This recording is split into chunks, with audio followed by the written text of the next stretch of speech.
dia sudah berharap gitu ya, dia tidak merasa tersinggung, tersakiti. Makanya di catatan kaki itu disebutkan karena beliau bersabda kepada seorang yang lain, kamu sudah didahului Ukasha, dan tidak bersabda kepadanya, kamu tidak pantas untuk dimasukkan ke dalam golongan mereka. Kan kalau secara langsung perkataan seperti itu bisa jadi akan membuat orang itu kecewa ya. Karena memang nanti di dalam keterangan dari hadis tersebut seperti yang pernah kita sampaikan, bisa jadi Nabi SAW itu tidak menyebutkan orang itu termasuk dari 70.000 orang itu karena memang tidak pantas ya. Atau juga ada yang mengatakan bisa jadi itu adalah orang munafik. Atau juga ada makna yang lain, Nabi supaya tidak terus kemudian orang-orang berburu terus minta terus gitu. Ini satu dikabulkan, yang lain kemudian minta semuanya terus seperti itu ya. Ini bagaimana Nabi memilih pilihan kata yang baik ya, yang itu tidak menyinggung. Dan itu memang menjadi akhlak yang mulia ya, akhlak al-karimah ya. Jadi ini yang dicontohkan oleh Nabi sallallahu alaihi wasallam di dalam bertutur kata pun adalah bertutur kata yang baik. Pilihan kata pun juga memilih kata-kata yang memang yang baik kan gitu. Ya. Di dalam Al-Qur'an kan ada disebutkan wa qulu linnasi husna ya, dan berkatalah kepada orang lain itu dengan perkataan yang baik ya. Tidak merendahkan, tidak mencela, tidak menghina. Ini akhlakul karimah.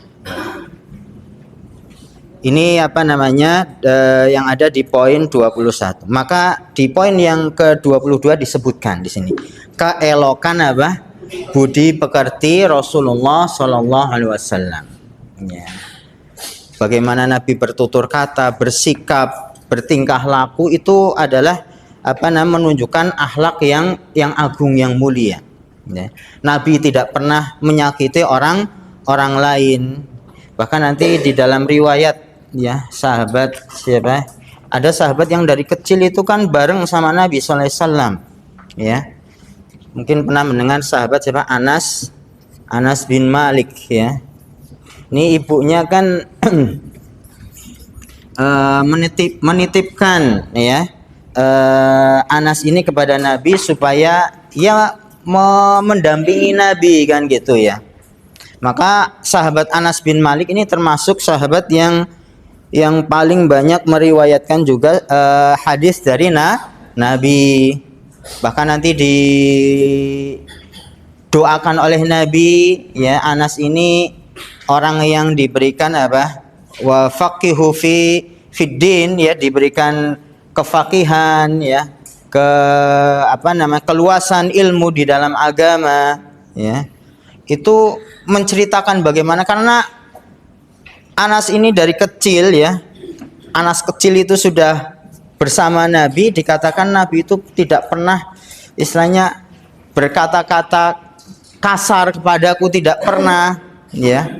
Bahkan kalau aku disuruh kemudian aku umpamanya agak ya mungkin karena masih anak kecil kan gitu ya, masih suka main dan seterusnya, Nabi tidak pernah marah ya. Tidak pernah marah.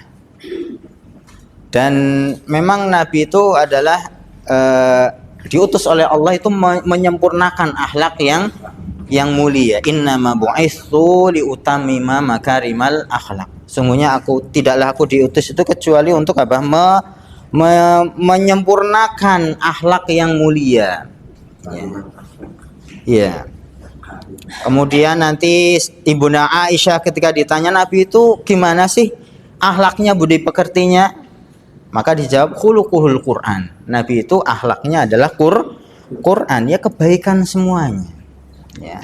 Jadi sosok orang yang Allah utus ya, manusia pilihan, ya, maka yang dipilih oleh Allah menjadi rasul yang terakhir, ya, nabi penutup dari para nabi adalah orang yang mulia, yang memiliki akhlak yang baik, ya. Bahkan nanti di dalam hadis Nabi menyebutkan perkara yang paling banyak menyebabkan orang masuk surga itu ya diantaranya apa? Husnul khuluq, ya, akhlak yang baik, ya. Su'ilan Nabi sallallahu alaihi wasallam an aktsari ma yudkhilun nas al jannah. Nabi pernah ditanya perkara apa yang paling banyak menyebabkan orang itu masuk surga, ya taqwallah, bertakwa kepada Allah, wa husnul khuluq, ya, dan akhlak yang baik, ya. Dan nanti kalau berbicara akhlak ini sangat luas, ya. Akhlak kepada Allah Subhanahu wa taala, kepada nabi, kepada sesama, ya, sesama manusia. Yang paling kita hormati di antara, ya, sesama manusia adalah orang tua, ya. Nanti berakhlak kepada saudara, kepada, ya, bahkan nanti tetangga, teman, termasuk juga nanti kepada orang yang beda apa keyakinan, itu pun juga ada akhlaknya, ada budi pekerti yang baik yang itu ditunjukkan oleh seorang muslim. Ya, semuanya di dalam berbicara, di dalam tingkah laku, ya. Orang muslim itu tidak menyakiti orang lain, ya. Al muslimu man salimal muslim, ya. Dikatakan muslim sejati itu manakala saudara muslim yang lainnya itu tidak terganggu dengan apa? Bilisanihi au biyadihi, ya, tidak terganggu dengan lisannya atau dengan tangannya, perbuatannya. Jadi memang di dalam syariat kita itu perkara akhlak, perkara, ya, yang berkaitan dengan budi pekerti ini adalah sesuatu yang sangat penting, ya. Itu bagian dari syariat, ya. Jadi tidak hanya kaitannya dengan tauhid, tidak hanya kaitannya dengan ibadah, tetapi juga akhlak, adab itu adalah termasuk dari syariat. Maka Nabi pun juga sudah mencontohkan kepada kita bagaimana berperilaku, bertutur kata yang baik, ya. Di antaranya ini sampai Nabi itu enggak secara langsung gitu, ya, menolak, tetapi kemudian dengan sindiran. Juga kemarin kita sebutkan termasuk sindiran ini adalah yang disebut dengan apa? Tauriyah kemarin, ya, tauriyah. Tauriyah itu ya kayaknya sih modelnya kayak berbohong, tapi bukan bohong, ya. Mengalihkan, ya. Jadi mengungkapkan sesuatu, ya, yang maknanya itu bisa jadi sesuatu itu, kata itu punya dua makna, kan gitu, ya. Makna yang dekat, dengan makna yang jauh. Tetapi yang dimaksud adalah makna yang jauh. Kemarin kita contohkan seperti yang dilakukan oleh siapa? Nabi Ibrahim alaihissalam, ya, ketika berjalan dengan istrinya Sarah, ya, yang mana Sarah ini adalah, ya, wanita yang cantik. Maka dikisahkan ketika Nabi Ibrahim bersama istrinya melewati suatu negeri yang mana ternyata negeri itu dipimpin oleh raja yang zalim, kan gitu, ya. Ya, ketika mendapati, ya, ada wanita cantik, ya, dia punya suami, maka suaminya dibunuh nanti, kan gitu, dibunuh, wanita itu dijadikan istri. Maka Nabi Ibrahim mengatakan ini bukan istriku, tapi mengatakan hadhihi ukhti, ini adalah saudaraku. Nabi Ibrahim mengatakan kepada istrinya, ini saudaraku. Nah, saudara ini kan saudara itu kan maknanya, saudara itu kan bisa jadi saudara sekandung, ada makna yang jauh, apa? Saudara sekeyakinan, ya. Ada yang nasab gitu, ya, kandung umpamanya, ya. Ada yang kemudian saudara seiman ya, keimanan. Nah, Nabi Ibrahim mengatakan itu maksudnya adalah saudara seiman, sehingga tidak kemudian diganggu oleh raja di negeri tersebut. Ini maksudnya kan nggak berbohong kan gitu ya, nggak berbohong, tetapi mengalihkan dari makna yang dekat dengan kemudian dimaknai dengan makna yang jauh. Ini kadang-kadang ada kondisi-kondisi tertentu yang kita ingin berlepas diri dari hal tersebut, tapi tidak kemudian berbohong dengan cara apa yang namanya tauriyah. Tapi tidak kemudian sering segala kondisi menggunakan itu kan gitu ya. Ya, kondisi-kondisi tertentu ya, supaya orang itu tidak tersakiti, tidak kemudian terjadi konflik dan seterusnya, bisa menggunakan yang namanya tauriyah. Jelas niki nggih Bapak Ibu?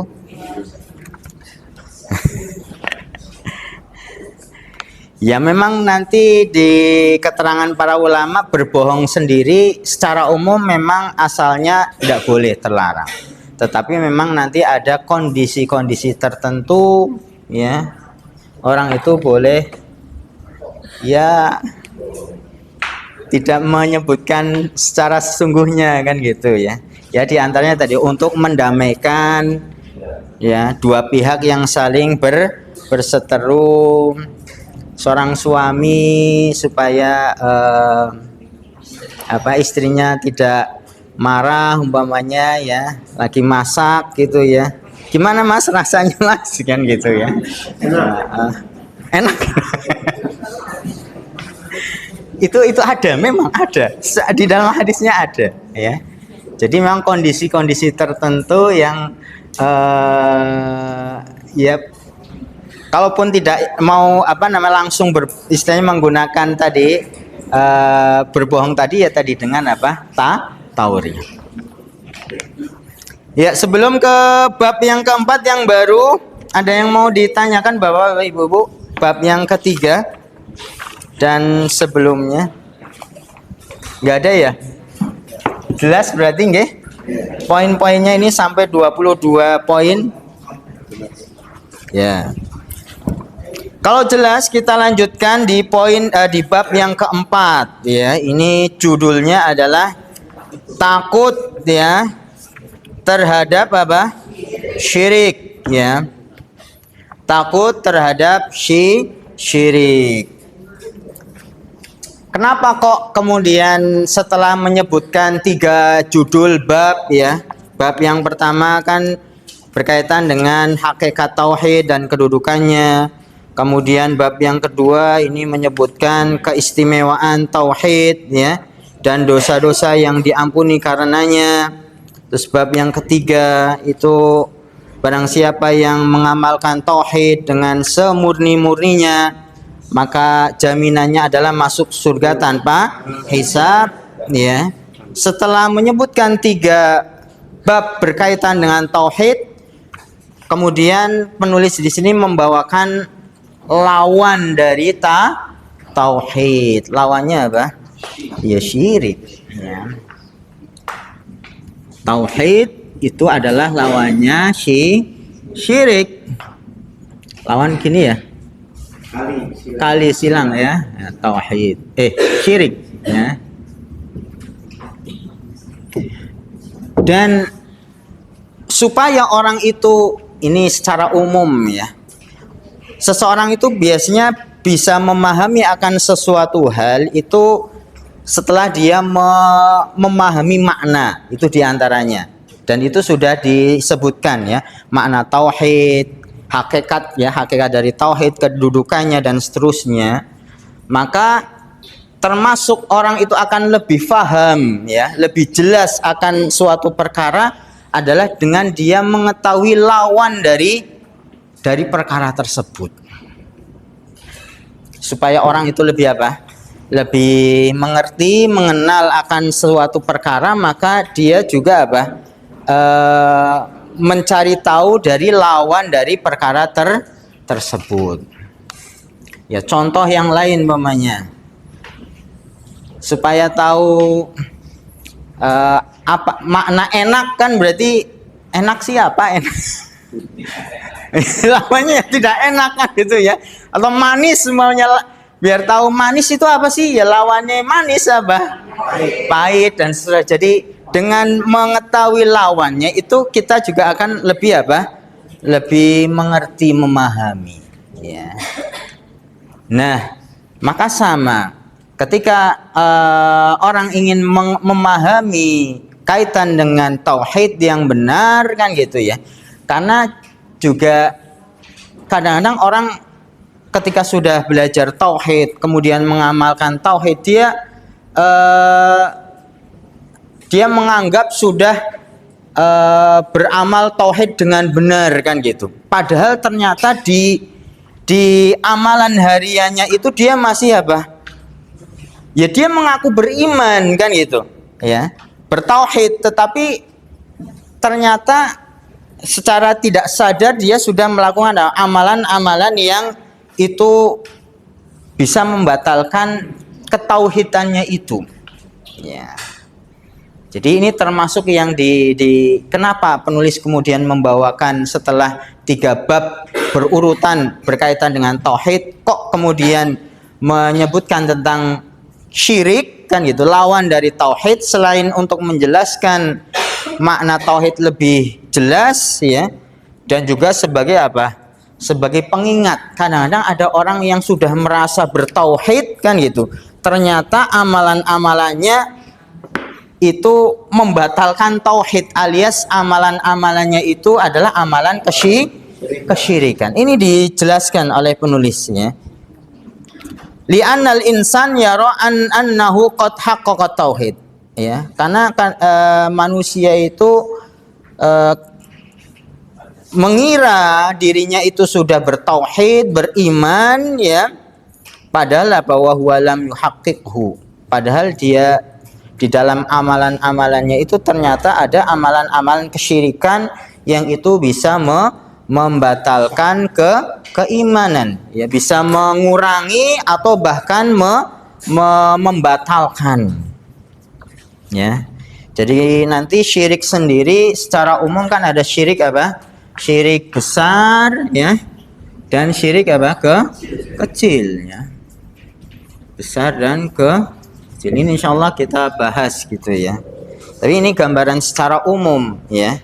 Syirik itu ada syirik besar dan ada syirik kecil. Syirik besar ini yang nanti bisa menyebabkan pelakunya itu apa? Keluar dari Islam. Ketika orang itu berbuat syirik besar ya, dan dia meninggal belum bertobat kepada Allah, itu juga akan menyebabkan orang itu kekal di dalam neraka. Ini kalau syirik besar. Bedanya dengan syirik kecil, nanti syirik kecil ini namanya syirik ya. Syirik sendiri kan nanti maknanya adalah menyekutukan Allah ya. Bahasa gampangnya adalah menyekutukan Allah Subhanahu wa taala ya. Membuat tandingan bagi Allah ya. Atau menyamakan makhluk dengan Allah Subhanahu wa taala. Itu namanya syirik ya. Menyekutukan Allah. Maka ada juga jenis syirik ya yang tidak sampai syirik besar, alias pelakunya itu tidak kemudian keluar dari Islam ya. Dan nanti di hari kiamat kalaulah orang itu belum bertobat, maka dia apa? Tahta masyiah. Tahta masyiah itu artinya adalah ya bisa jadi Allah apa? Ampuni kan gitu. Atau orang itu akan diazab dulu oleh Allah Subhanahu wa taala, dibalasi karena perbuatan syirik kecil tersebut. Ya. Jelas niki nggih Bapak Ibu-ibu? Syirik itu sendiri ada syirik besar, ada syirik kecil ya. Walaupun nanti ada penjelasan lebih apa? Lebih babnya sendiri ada kan gitu ya. Tapi ini secara umum seperti itu. Ya, ada syirik besar, ada syirik kecil. Dan ya tadi, kenapa kemudian penulis di bab yang keempat ini membawakan judulnya adalah syirik, supaya orang itu memahami makna tauhid kan gitu ya, dan meninggalkan segala perkara yang berlawanan dengan tauhid alias syirik itu sendiri. Nggih, monggo. Syirik kecil? Ya, kalau syirik besar kan menyentuhkan Allah. Sama, pada hakikatnya adalah membuat tandingan bagi Allah Subhanahu wa taala. Tetapi tidak kemudian termasuk yang syirik besar. Taunya dari mana? Karena nanti taunya adalah Nabi mengatakan perbuatan itu syirik, tetapi kemudian ada penjelasan-penjelasan bahwasanya itu tidak sampai pada level orang itu keluar dari keislaman. Ya. Jadi ada keterangan-keterangan dari para ulama ketika umpamanya Nabi mengatakan man halafa bi ghairillahi faqad asyrak. Ini di dalam hadis ya. Man halafa, ini untuk menyontohkan syirik kecil. Man halafa bi ghairillahi faqad asyrak. Orang yang bersumpah dengan selain Allah ya. Orang bersumpah kok bukan dengan nama Allah Subhanahu wa taala, faqad asyrak, dia sudah berbuat syirik ya. Namun ketika lafal di dalam hadis itu faqad asyrak, dia sudah berbuat syirik, apakah syirik besar? Pertanyaan kan, apakah yang bersumpah dengan selain Allah itu syiriknya syirik besar apa syirik kecil? Nah, itu nanti kemudian ada penjelasan dari para ulama. Yang dimaksud oleh Nabi syirik di situ adalah syirik kecil. Apakah di situ ada unsur menyekutukan Allahnya? Iya, menyamakan ya. Jadi orang Arab itu kan kalau bersumpah ya, sumpah itu maksudnya apa tujuan sumpah? Meyakinkan kan gitu ya, supaya orang yang mendengar ucapan itu supaya apa? Nggak yakin, nggak ada keraguan ya. Dan sesuatu yang orang bersumpah dengannya itu adalah sesuatu yang besar, yang agung kan gitu. Makanya nggak boleh di dalam syariat kita itu orang bersumpah dengan selain Allah. Maka ketika ada orang bersumpah kok dengan selain Allah, dan itu terjadi di zaman jahiliyah, ada orang yang bersumpah dengan bil Ka'bah, demi Ka'bah, karena menganggap Ka'bah ini kan memang mulia, tetapi tidak boleh kemudian sampai disejajarkan dengan Allah Subhanahu wa taala. Keagungannya, kemuliaannya tidak boleh kemudian disejajarkan dengan Allah. Pernah dengar orang bersumpah dengan Ka'bah? Demi Ka'bah. Demi, ada yang mengatakan demi Muhammad. Allah Rasulullah. Sering dengar kan? Itu tidak boleh. Karena apa? Ya, Nabi kan iya orang mulia, betul. Orang yang paling bertakwa, betul. Kita mengakui itu. Orang yang harus kita cintai, iya betul. Tetapi tidak boleh juga kemudian menyamakan Nabi dengan Allah Subhanahu wa taala. Khususnya juga di dalam hal bersumpah tadi, ya. Karena Nabi sendiri mengatakan, ya, man halafa bi ghairillah faqad asyrak. Orang yang bersumpah dengan selain nama Allah, maka dia sudah melakukan perbuatan syirik. Nggih, monggo. Kita berbicara masalah syirik. Nggih. Secara nyata, apalagi ini menjelang pilkades. Yes, masya Allah. Nggih. Ada apa ini pilkades? Ada yang mau nyalon, Pak? Pilkades itu si pendukung. Nggih. Itu ngocok-ngocok ya, ngocok-ngocok. Mempengaruhi. Mempengaruhi. Kita mainan kemudian berhubung stasi A, B, atau orang pintar siapa. Nah, itu termasuk syirik besar atau syirik kecil. Karena apabila kita meninggalkan mereka, padahal dia mendukung Bunga orang malah mempengaruhi harganya. Nah, itu sikap kita sebagai calon. Masya Allah. Sebagai calon ya Pak ya.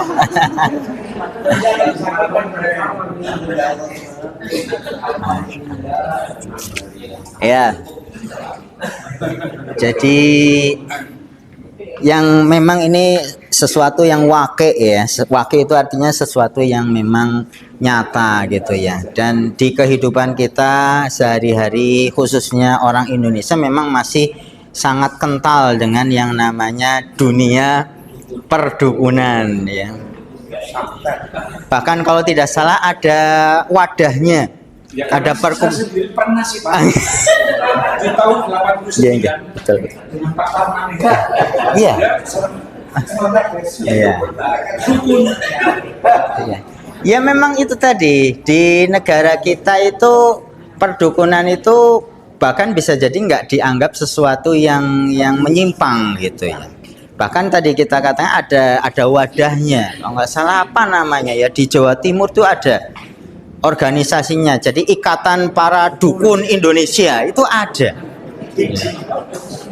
Pernah dengar? Ya.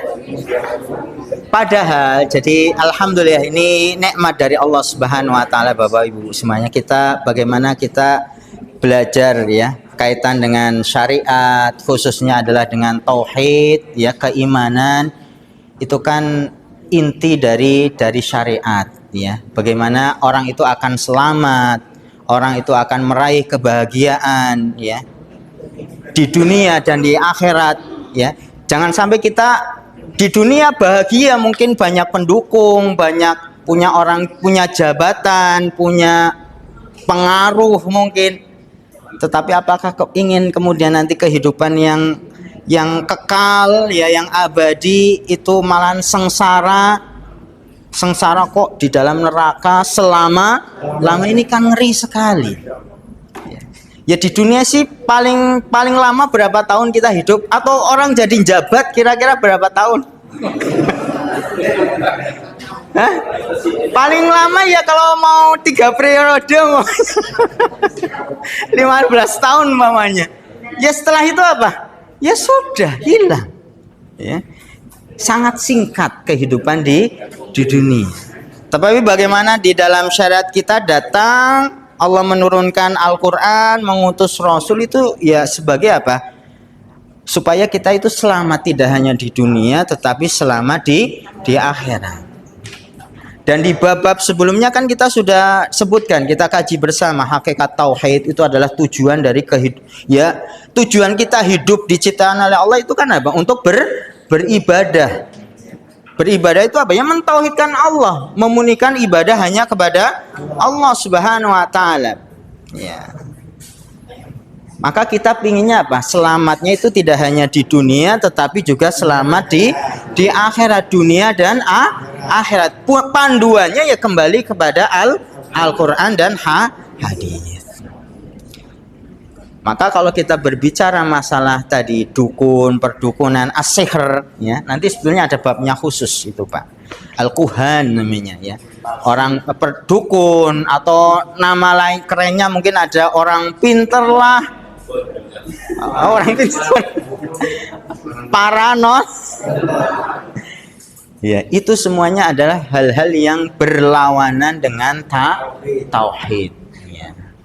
Dan nanti biasanya di dalam praktek perdukunan itu dukun itu dia punya sekutu, punya temen ya. Temennya dari siapa? Syaitan. Itu sudah pasti. Ya.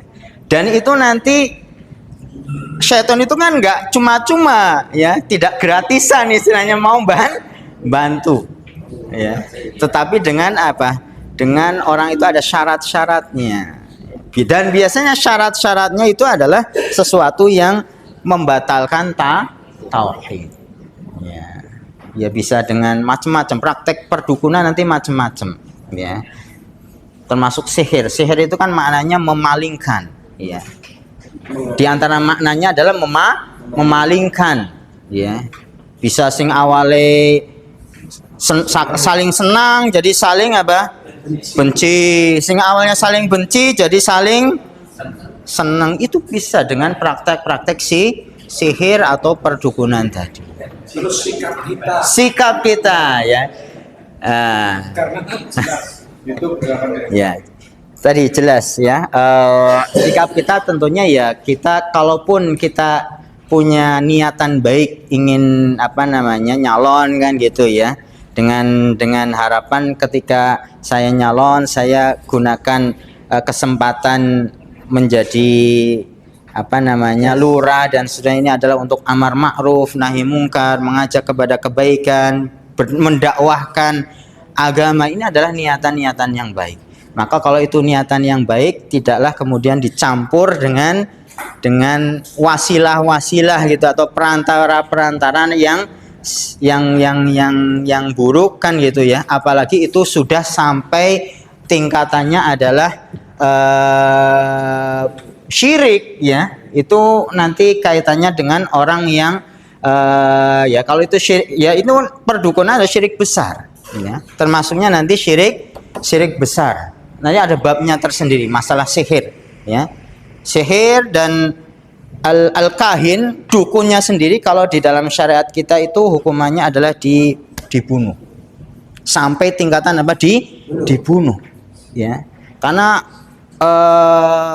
mazorotnya itu sangatlah besar ya. Orang bisa kemudian dengan ilmu sihir itu menyakiti, melukai, bahkan membunuh itu bisa ya. Mungkin kalau yang belum lama itu di daerah bukan banyak di luar negeri, di daerah Pakistan apa mana itu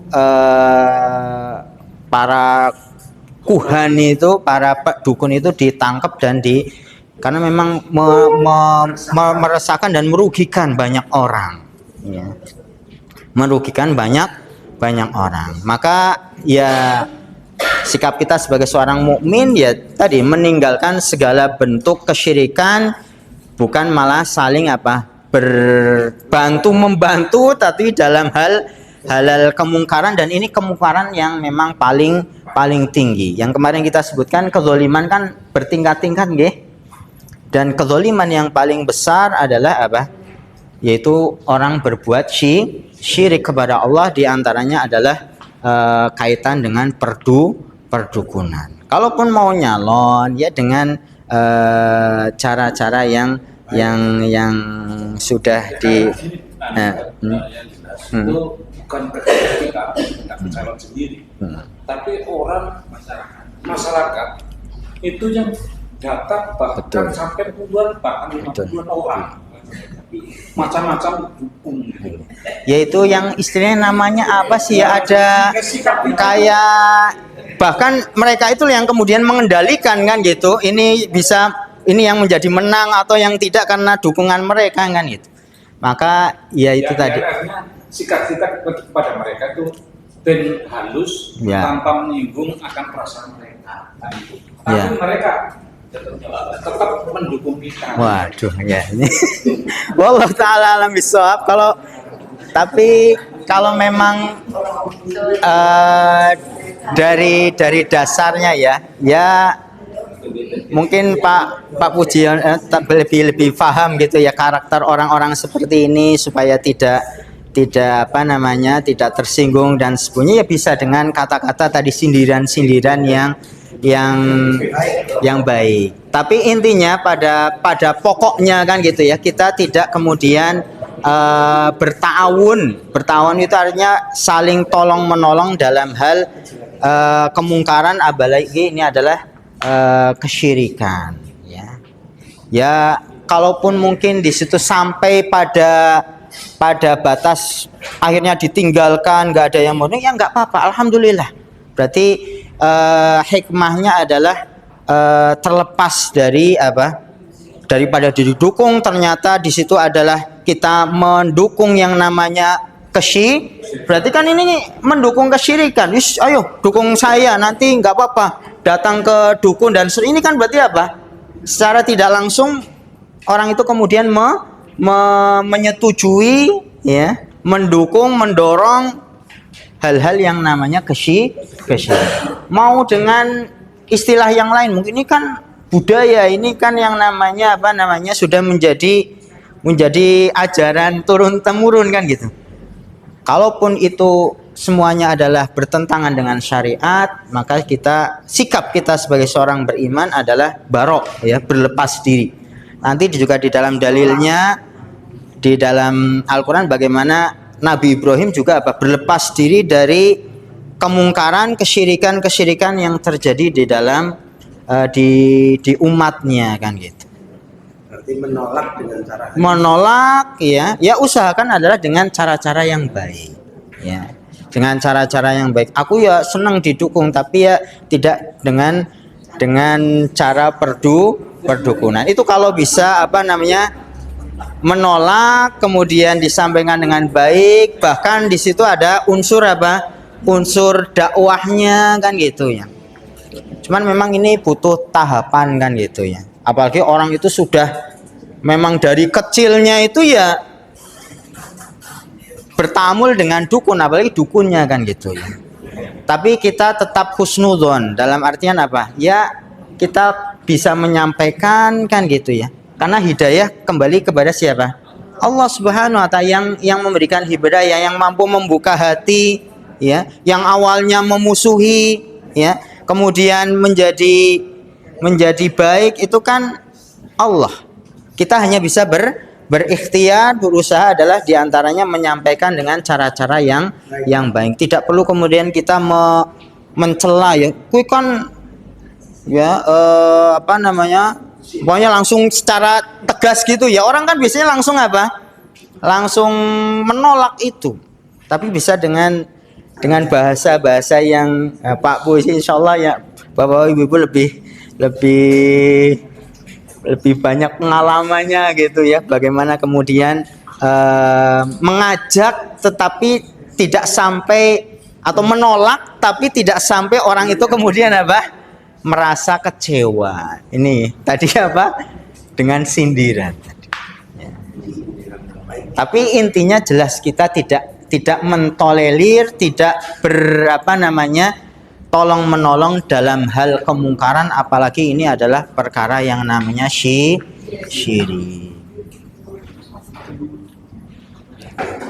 Gitu nggih Pak Kucing? Gini kan, Nggih.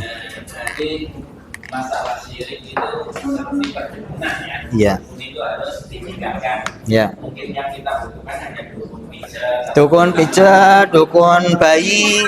Nah, ini kalau misalnya mungkin sih udah agak berkurang Ya. kalau zaman sekarang. Tapi zaman kecil saya, tapi masih tetap ada.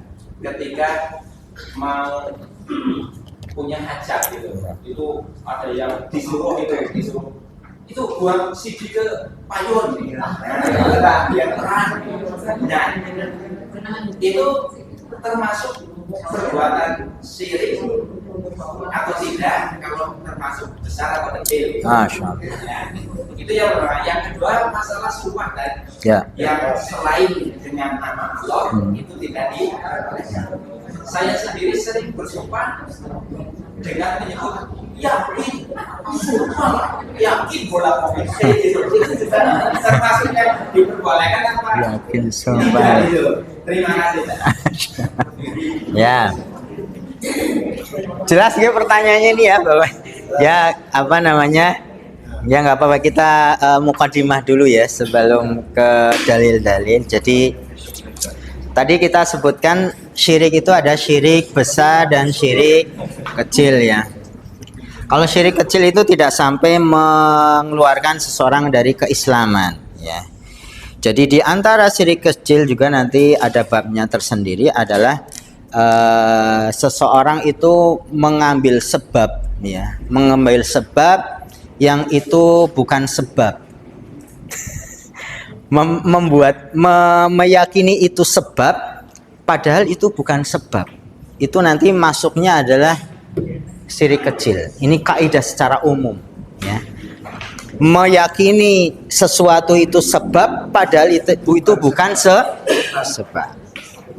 Gimana itu penjelasannya? Penjelasannya adalah mungkin pernah kita sampaikan ya. sebab itu ada dua.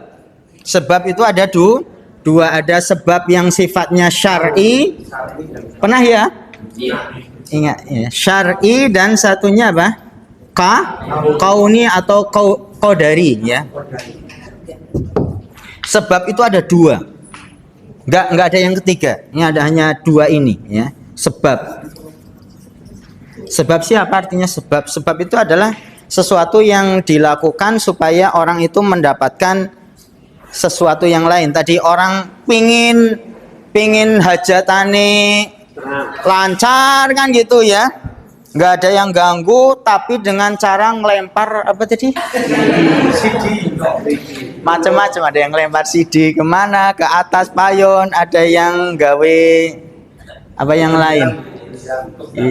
Ya macam-macam lah ya. Pertanyaannya, apakah tadi melakukan perbuatan seperti itu, apakah itu termasuk sebab yang orang kemudian mendapatkan kemudahan ya, atau kebahagiaan dan seterusnya?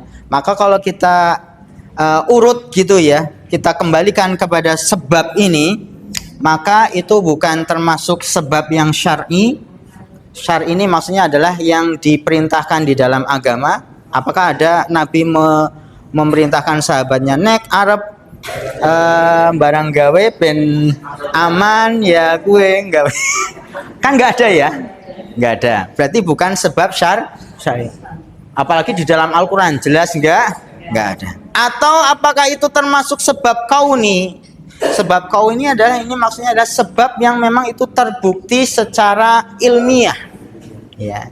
Seperti orang minum obat ya, obat yang umpamanya obat dia sakit kepala, maka ada obat yang memang itu ditujukan untuk sakit kepala kan gitu. Yang itu sudah dilakukan yang namanya uji coba. Jadi terbukti secara medis, terbukti secara ilmiah, perkara itu adalah punya pengaruh gitu ya, supaya untuk menghilangkan penyakit atau kemudian ya secara ilmiah itu terbukti. Nah tadi ngelempar tadi CD ke atas, apakah itu secara ilmiah apa itu masuk? Tidak. Berarti secara tidak langsung. Kenapa kok kita sebutkan itu syirik kecil? Iya. Dan itu kaidah. Karena apa? Karena dia sudah meyakini akan sesuatu ya, yang itu bukan sebab ya. Dan dua sebab ini, syar'i atau kauni, ini semuanya adalah atas hikmah dari Allah semua. Ini Allah sudah menentukan ada sebab syar'i, ada sebab kauni. Kok orang kemudian menetapkan itu sebab padahal bukan sesuatu yang ditetapkan oleh Allah. Secara tidak langsung dia berarti menyamakan dirinya dengan Allah. Itulah letak syiriknya.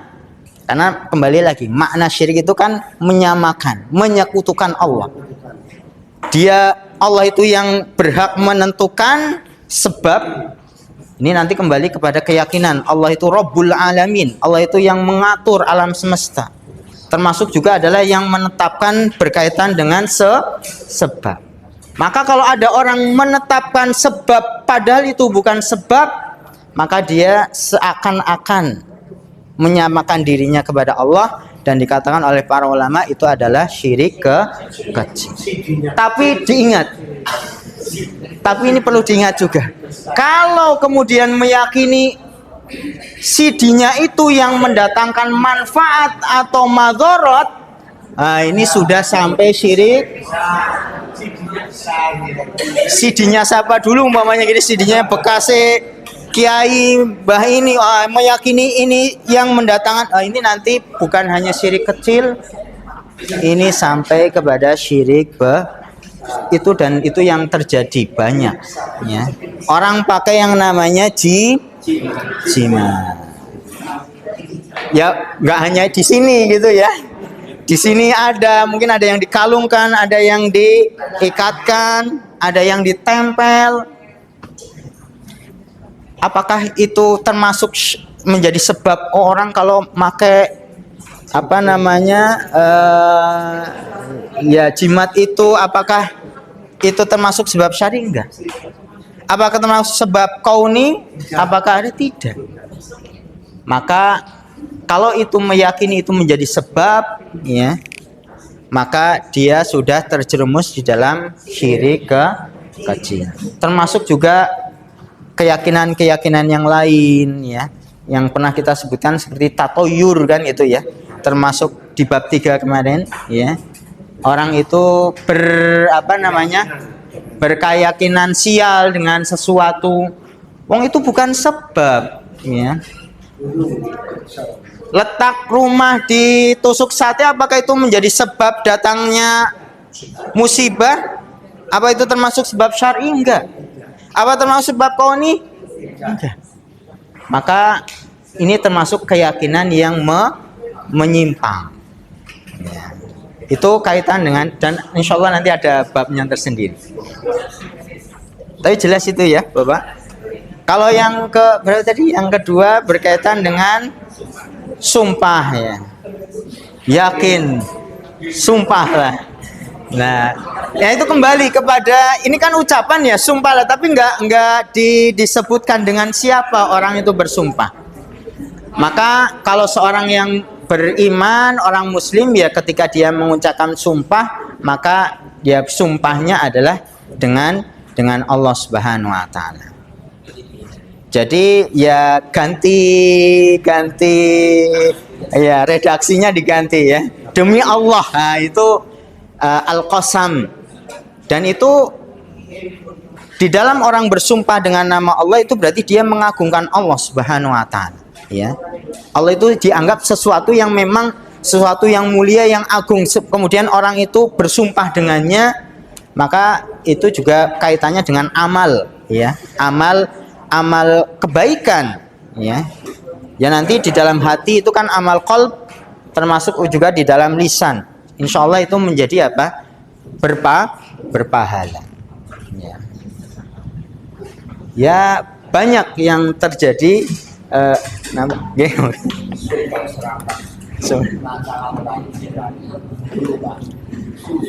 Susuk, terus apa lagi Pak?